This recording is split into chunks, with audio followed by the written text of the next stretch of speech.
All right, hi everybody. It's Mr. Smith here at home in my basement. We're going to be doing some remote video lessons for the time being while we're all kind of hopefully self-isolating to help move the course forward.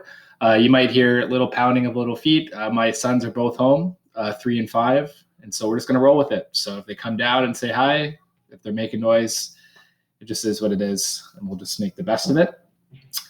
I'm also doing these since I'm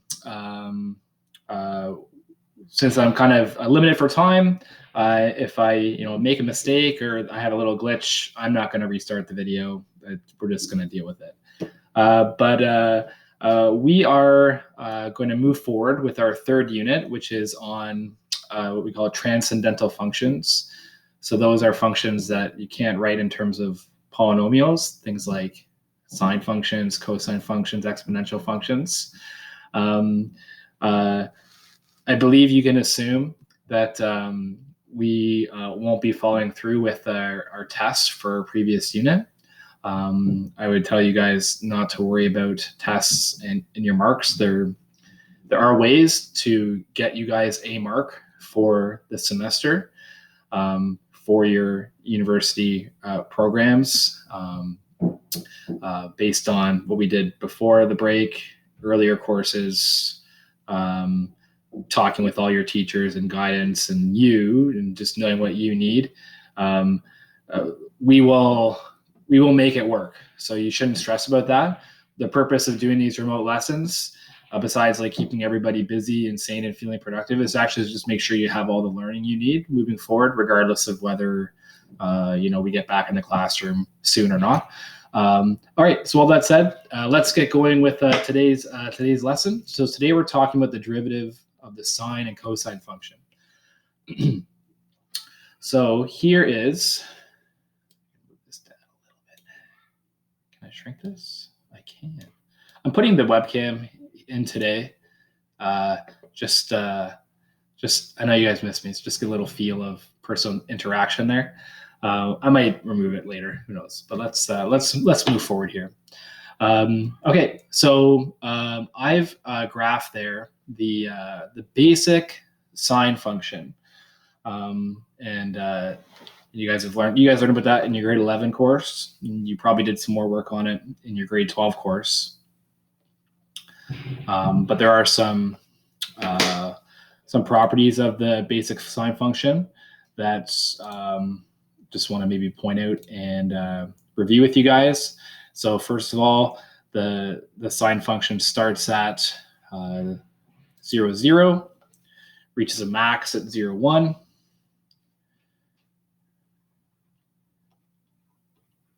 Excuse me, not 0, 1. At 90 degrees, or in terms of radians, pi over 2.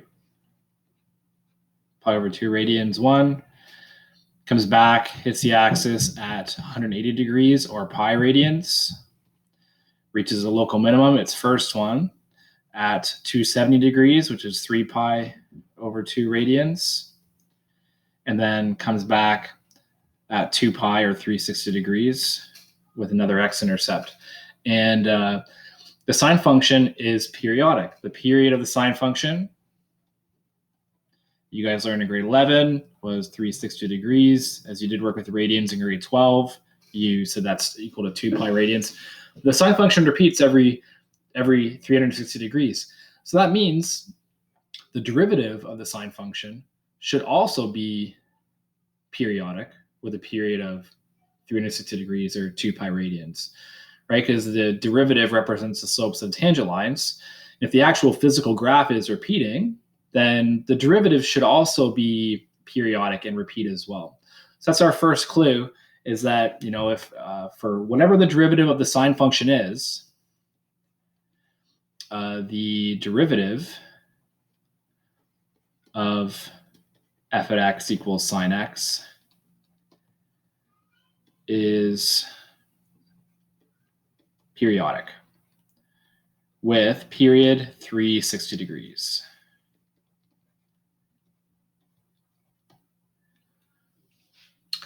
All right, so we know that much. What else can we reason out about the derivative of the sine function?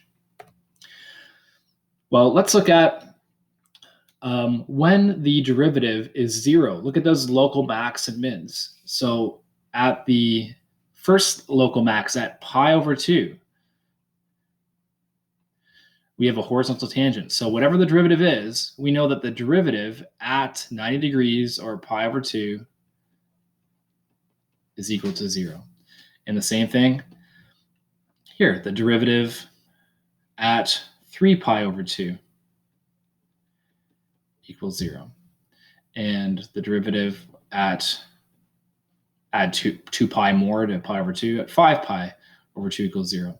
And we get these local max and mins, each of those spots. So the derivative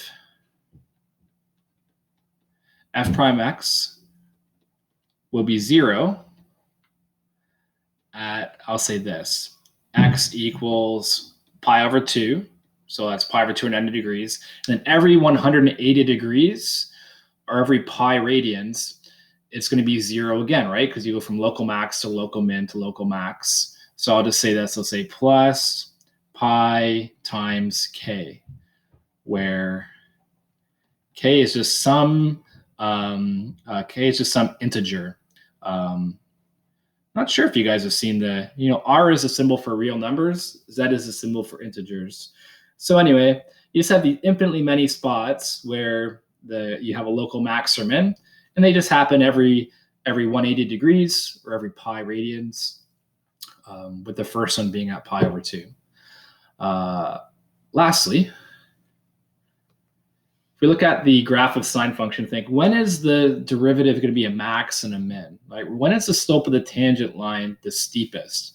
Well, if you have a look, I think you're convinced. This isn't exactly a formal proof, but the slope of the tangent line is at its maximum at 0, 0. And I just roughly drew in that tangent line here. And if you actually just do rise over run, it looks pretty close to 1, the slope of this tangent line, right? Because I'm like 2 squares is 1, 2 squares vertically is 1 on this scale. Well, I should say, I'll save that. I'll say when x equals 0. What I meant to say was f prime at 0 equals 1. But time saving, not redoing it. And when is it going to be a minimum? Well, it's going to be a minimum. It's going to be its most negative here, right? Kind of like that, at 180 degrees or pi radians. And this isn't a proof, but eyeballing it, it definitely looks like it's about -1. F prime pi equals -1. And this is a max, and this is a min. And then that's going to keep repeating every 100 or every 180 degrees. You get a new max and min for the derivative, but you'll have a max every 360 degrees, right? At 0, at 2 pi, and a min every 360 degrees. So whatever the derivative is, f prime x is at a maximum of 1 at x equals 0 plus 2 pi, multiples of 2 pi basically. So I'll say 2 pi k, where k is a integer. So at 0, at 2 pi, at 4 pi, -2 pi, like you're all going to have that max. And a minimum of -1 at, oh geez, I'll have to be careful with this one. I'll be safe with this one. At x equals, so the first minimum is at pi, and then every 2 pi k from there. Or I guess a short way of saying that would be if you factor out the pi, it's like pi times 2k plus 1, where k is an integer. Okay, but look at the graph. That's the big idea, is that you're at a max at 0, and you reach a max every 2 pi radians or 360 degrees. And then you keep getting a minimum at pi, then every every 2 pi radians as well. That's the big idea there. We just turned it into math with what we wrote. So now we've kind of reasoned out those 3 things. I think you guys know a function that satisfies all those properties. So let's just add it. I'm just going to add a few more things to this graph here. So if we think about this, I'm going to just use a different color here, significantly different color. Let's use, what will stand out? Let's use green. So what do we know about the derivative? So I'm going to use my green pen here. Just plot some points for the derivative. So we know that at 0, the derivative is a maximum, and it was 1. And we know the derivative at pi over 2 is going to be 0. And it reaches a max of -1 here at pi. And then back to 0. And then it repeats at 2 pi, max of 1. And here we have a local maximum derivative of 0. And that's kind of all that fits on here.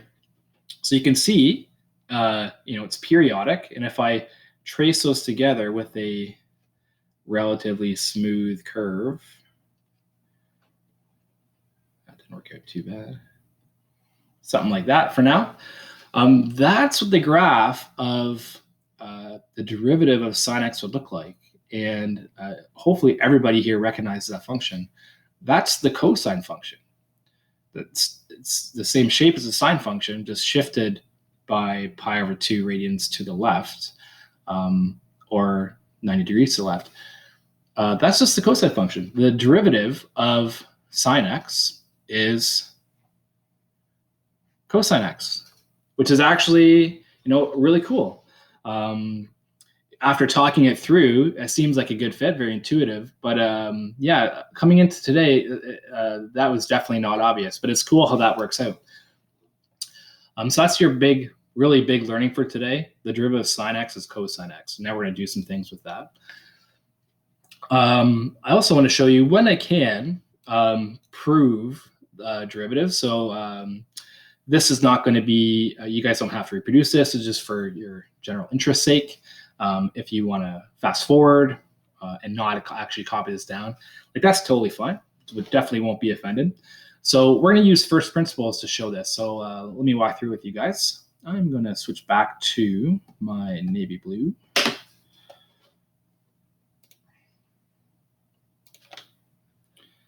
All right, so we're going to use the definition of the derivative.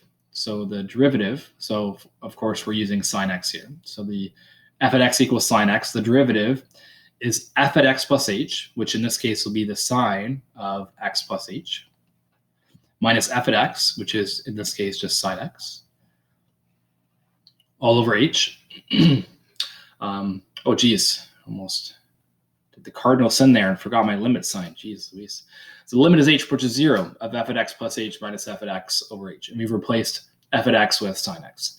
To do this proof, you actually have to make use of an identity that you learned in your grade 12 course.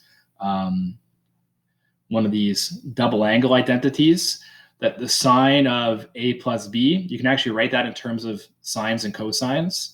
I don't expect you guys to have that memorized, but I'm going to use it here. So sine of x plus h, you can actually write that as sine x times cosine h plus sine h times the cosine of x. That's sine x plus h. It equals that. You guys learned that identity last year. And we still have minus sine x all over h. All right, so I'm going to break this limit up into 2 parts here. So the first part, I'm going to focus on, see, if you look, each term either has sine x or cosine x, right? So we're going to break this up. So I'm going to take the stuff that has sine x, this stuff here, and I'm going to take the stuff that has cos x, and I'm just going to kind of break it up. So let me show you what I mean by that. Switch back to navy blue here.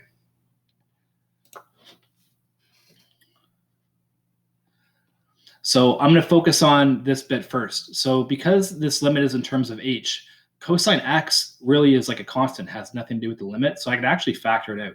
So I have cosine x, the limit as h approaches 0, and then I have sine h over h. Sine h over h. And now let's focus on the stuff I have in green brackets here. Each of those has a sine x. It's like a constant. I can factor it out. Limit as h approaches 0. And when I factor that out, I'm left with, from the first bit, cosine h, cos h, and then I'm left with -1, and then all over h. So I have these two limits here, and you can, we've evaluated limits in the past by using direct substitution. And if you try that for each one of these, you are going to get an indeterminate limit. You're going to get 0 over 0. And none of our strategies will work either. You can't factor those, no rationalizing. So there are methods to finding limits like this. One method you learn that we don't really show you in, because we want you to learn other methods and learn the basics. But L'Hopital's rule is a really cool rule that helps you find derivative or find indeterminate limits. If you want to fill some time, look up L'Hopital's rule. It's really awesome. I'm going to show you guys these graphically. So I'm actually going to switch out of my PowerPoint here. Going to keep everything, I hope. So I've actually got these two graphs here. So the first one was we had sine h over h. So you can see this up in the top left. This is a graph of sine x over x. And what happens as x approaches 0? So you can actually see that the limit, even though at 0 there should be like a hole in the graph here, as you approach 0, this function approaches 1. And you can actually try that. Try doing something like sine of 0.001 divided by 0.001. You'll actually see you get close to 1. So that limit is equal to 1. Not a proof, just kind of showed it to you guys graphically. And then the second limit we had was cos h minus 1 divided by h. So I've graphed cos x minus 1 divided by x. And as x approaches 0, you can see that this function approaches 0 as well. And you can try it. Try putting in a small value in, and you will get something close to 0. So flipping back here from current slide, let's carry on. What I've hopefully just kind of convinced you of is that this entire limit is equal to 1, and this entire limit is equal to 0. And guys, we're pretty much done. What we have showed is that the derivative of sine x is equal to cosine x times 1 plus sine x, and this limit was 0. So the derivative of sine x is just cosine x. We kind of proved it. So that's pretty cool. Let's play around with this derivative now. Just do some things we've done in the past. Now just using our new rule for a sine function. So let's take the derivative of 5 sine x using our new rule. Well, we know that I might show an extra step here. I expect most of you guys could just go right to the answer, though. Remember, the 5 doesn't factor into our derivative. It's whatever the derivative of 5 sine x is, it's 5 times the derivative, d by dx, of sine x. And from our learning today, we know that is cosine x. The derivative of 5 sine x is 5 cos x. Again, I think most of you guys could probably have just got that right away. We can also find derivatives of functions that mix in polynomials and transcendental functions, which happens a lot when modeling real life stuff. So for this derivative here, we just take the derivative of 3x of x cubed, which is 3x squared, and we add the derivative of sine x, which is cosine x. No big deal. We can also apply the product rule to find derivatives of transcendental functions. So here we have a product of two functions, x and sine x. So the derivative, I'll say y prime, we take the derivative of the first, 1, and leave the second. plus leave the first, and the derivative of the second is cosine x. And maybe just clean that up a little bit. The derivative of x sine x is sine x plus x times cosine x. And you could use the quotient rule, power function rule, and we will do more complex derivatives with trig functions later as well. All right, what about the derivative of the cosine function? So we did sine function. We did a whole bit with graphing it and talking about properties of the sine function. Do we need to repeat a whole process for the cosine function? We could, yeah. However, we can make use of the fact that the cosine function is actually just a shift of the sine function.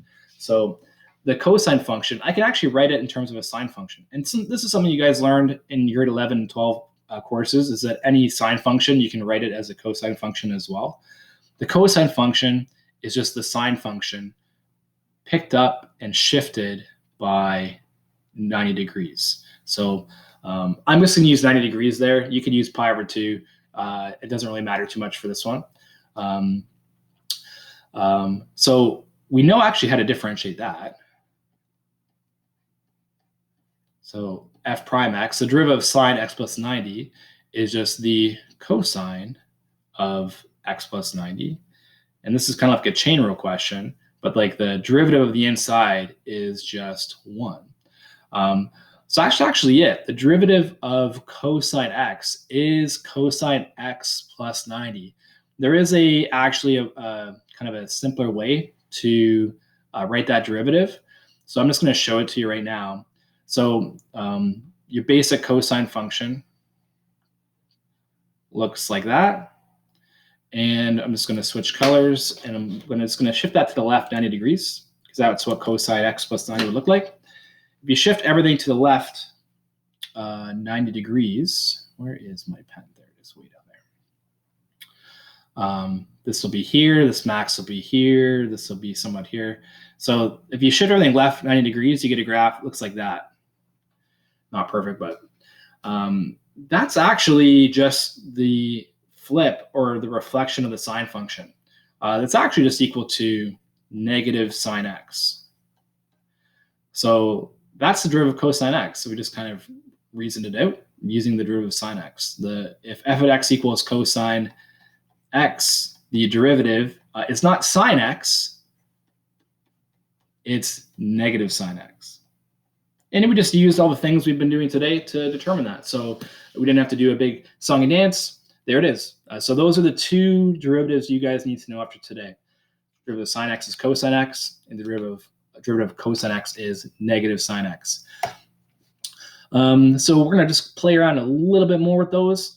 So there's the function f of x equals sine x. I want you guys to find the first, second, third, and fourth derivative of these guys. What you can do is you can pause the video and try that on your own, see if you can make connections. Or if you'd like, you can just follow along with me. But I definitely encourage you to pause and try it on your own. Just leave it. As I said, we don't care. It is what it is. I can live with that little 1 there. All right, so the derivative of sine x is cosine x. The second derivative, f double prime, well, the derivative of cosine x we saw is negative sine x. The third derivative, and the symbol for that, you can use 3 ticks. Or for higher order derivatives, sometimes you can use this notation where you have a 3 in brackets there, represents you're doing the third derivative. So the derivative of negative sine x would just be negative cosine x, because you just ignore the negative, derivative of sine is cosine. And then the fourth derivative, which in my opinion, it makes more sense to write as like so. Fourth derivative of this function. So the derivative of cosine x is negative sine x. So negative sine x is sine x. And you're actually back to where you started with. And what's cool about the derivatives of sine and cosine functions is that they're going to repeat every fourth derivative, which is kind of cool. Like I don't need to do the fifth derivative anymore, right? I know it's going to be equal to cosine x and just repeat over and over and over again. That's pretty neat. Let's do another example, something we've done in the past. And this also might just help us review radians and special triangles too. Let's find the slope of the tangent line to 3 cos x at the point where x equals pi over 4. I have a lot of space on here, so I think I can probably make a rough sketch of this one for you guys. So 3 cos x is just going to be our basic cosine function. So it's going to have a max at 3 and a min at minus 3. And it reaches its first 0 after 90 degrees or pi over 2. So you can kind of see what we're expecting as our answer to be something in the negatives. So let's see what we get. So slope of a tangent line is just the derivative. So we are finding the derivative. And I guess I flip back to green marker here, like whatever. The derivative of 3 cos x, well, the derivative of cos x is negative sine x. So this is just negative 3 times sine x. And we're finding the value of the derivative at pi over 4 radians. That's minus 3 sine of pi by 4. However you normally do this, I know that you guys had your unit circle probably last year in your grade 12 functions course. I myself, I enjoy drawing my special triangles. So pi over 4 is 45 degrees. So this is our 45, 45, 90 triangle. And if you make those two legs equal to 1 using Pythagorean theorem, 1 squared plus 1 squared is 2. The hypotenuse would be the root of 2. And so the sine of 45 degrees, opposite 1 over hypotenuse, root 2. Negative 3 times 1 over root 2. So negative 3 over root 2. So it is negative. You could find that exact decimal if you wanted to. I'm not sure whether you guys are used to, if your previous teacher made you rationalize the denominator. Sometimes we don't prefer to have an irrational number in the denominator. So sometimes we might multiply that by root 2 over root 2 to get the following. You would get negative 3 root 2 on top, and root 2 times root 2 is 2 on the bottom. Those mean the exact same thing. And as a decimal, 3 divided by the root of 2, it's about like negative 2.1. If you wanted to get an idea of the scale of that slope there. But yeah, that's just find the slope of the tangent line. Maybe you want to have your unit circle handy for a bit of practice today. I've also later on given you guys some practice with some earlier prerequisite skills you might want to review and brush up on if you're not quite comfortable with radians. Okay, guys, let's finish this off with, we're going to do something similar, but this time we're going to find the equation of a tangent line to this graph, 2 sine x plus cosine x. I've actually graphed the function there, and I've graphed it over an interval where we can kind of see what's going on. And I've made the ticks at every pi over 4 or 45 radians or 45 degrees on the graph there. So we're finding the equation of the tangent line at where the point where x is equal to pi. So it looks like negative 1, but just to verify that, the value of the function at pi is 2 times the sine of pi plus the cosine of pi. Sine of pi is like sine 180. That's equal to 0. The cosine of pi, cosine 180, it is in fact negative 1. So yeah, that is in fact negative 1 exactly. So let's proceed as we usually do. To get the slope of this tangent line, we need the derivative, and we'll evaluate that at pi. So f prime at x, 2 derivative sine is cosine x, and the derivative sine is a negative sine. So the derivative here is 2 cos x minus sine x, and we are evaluating this at pi. So 2 times the cos of pi minus the sine of pi.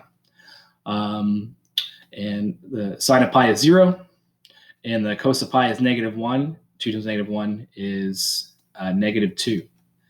And that seems to definitely line up with our graph.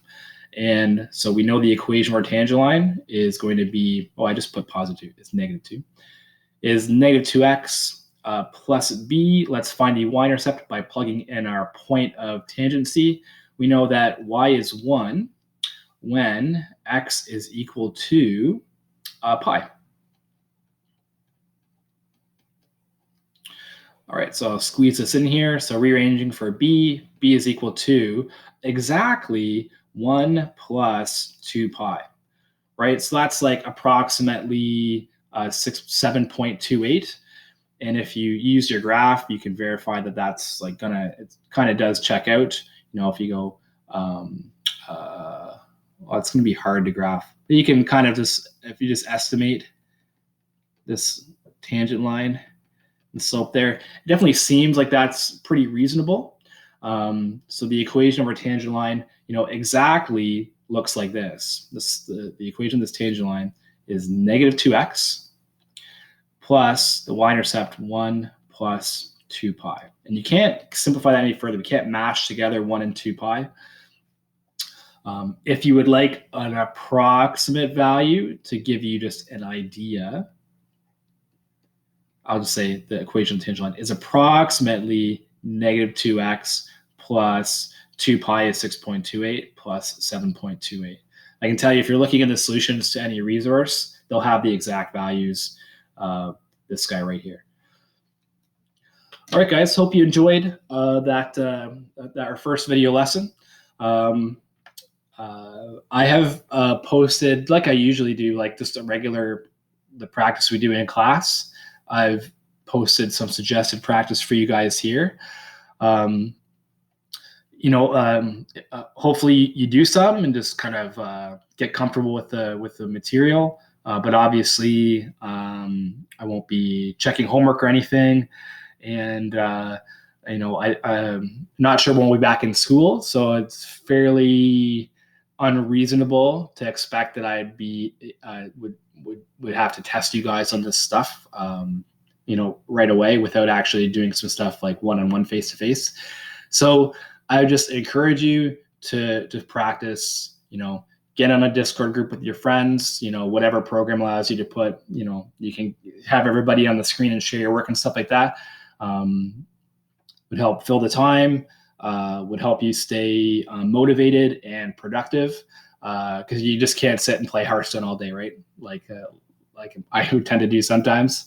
So yeah, do some practice, but definitely enjoy the time, extra time with your family you might be getting.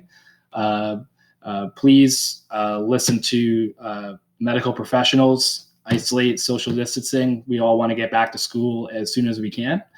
In the meantime, I will continue posting video lessons, pretty much every day, give or take. And I'm available for help as well. You can email me, or I'm going to try to be available between 9 and 3. If you see me online, we can do Google Hangouts and video conference, but we'll make it work. So enjoy the rest of your day. We'll see you guys tomorrow.